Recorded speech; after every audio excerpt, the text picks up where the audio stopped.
តើអូនមានចំណារអារម្មណ៍បែបណាដែរនៅពេលដែលសិក្សានៅក្នុងដេប៉ាតឺម៉ង់នេះចាបងអញ្ចឹងសម្រាប់រូបនាងខ្ញុំផ្ទាល់ខ្ញុំមានអារម្មណ៍ថាទោះបីជាយើងរៀនទៅវាអាចនឹងជួបផលលំបាកខ្លះក៏ពិតមែនប៉ុន្តែខ្ញុំមានអារម្មណ៍ថាវាវត្តហើយនឹងវាហាក់ដូចជាដើរត្រូវអីផ្លូវដែលខ្ញុំបាន set ទុកតាក់ទងនឹងជំនាញមានអារម្មណ៍ថាខ្លួនឯងរើសជំនាញត្រូវហើយប៉ុន្តែទន្ទឹមនឹងហ្នឹងយើងមើលឃើញថាសម្រាប់ខ្ញុំផ្ទាល់ខ្ញុំមើលឃើញថាទីផ្សារការងារចំពោះជំនាញនេះឥឡូវគឺនៅមានកម្រិតនៅឡើយតាក់ទងជាមួយនឹង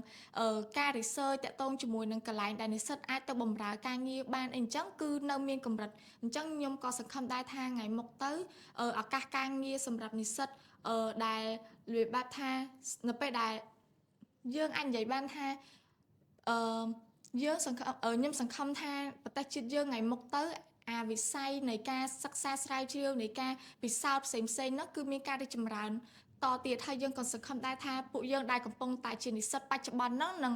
ដើរតួជាបញ្ញវន្តជាធនធានសម្រាប់សង្គមជាតិយើងថ្ងៃមុខធ្វើឲ្យវិស័យនៃការស្រាវជ្រាវនៃការពិសោធន៍ហ្នឹងមានការរីកចម្រើនតទៅមុខទៀតសម្រាប់ការអភិវឌ្ឍនៅសង្គមយើងផ្ទាល់អរគុណអូខេបងចំពោះចំណាប់អារម្មណ៍របស់ខ្ញុំផ្ទាល់ទៅលើ department មួយហ្នឹងខ្ញុំគិតថាវាអាចផ្លាស់ប្ដូរពីការពិសោធន៍ទៅជាការអនុវត្តជាក់ស្ដែងបានហើយជាក់ស្ដែងដូចចំណង់ចំណូលចិត្តរបស់ខ្ញុំចង់ធ្វើការខាងពិសោធន៍ទៅលើបាក់តេរីទៅលើជាលិការបស់រុក្ខជាតិក៏ដូចជា micro ផ្សារពាក្យកាយផ្សេងៗចឹងទៅអញ្ចឹងហើយថ្ងៃទៅមុខទៅខ្ញុំចង់ខ្លាចទៅជាអ្នកជំនាញម្នាក់ដែលមិនត្រឹមតែចេះការពិសោធន៍ទេហើយយើងអាចយកលទ្ធផលពីការពិសោធន៍ហ្នឹងទៅធ្វើជាសមិទ្ធផលអីមួយបានជួយដល់សង្គមទាំងអស់ហ្នឹងជាចំណាប់អារម្មណ៍របស់ខ្ញុំផ្ទាល់ចា៎សម្រាប់ចំណាប់អារម្មណ៍ខ្ញុំផ្ទាល់គឺបងពួកគាត់បានរៀបរាប់ច្រើនមកហើយចឹងខ្ញុំសូមបន្ថែមតែបន្តិចទេសម្រាប់ចំណាប់អារម្មណ៍របស់ខ្ញុំហ្នឹងពេលដែលយើងមករៀនហ្នឹងយើងគិតថាយើងនឹងបានចំណេះដឹងមួយ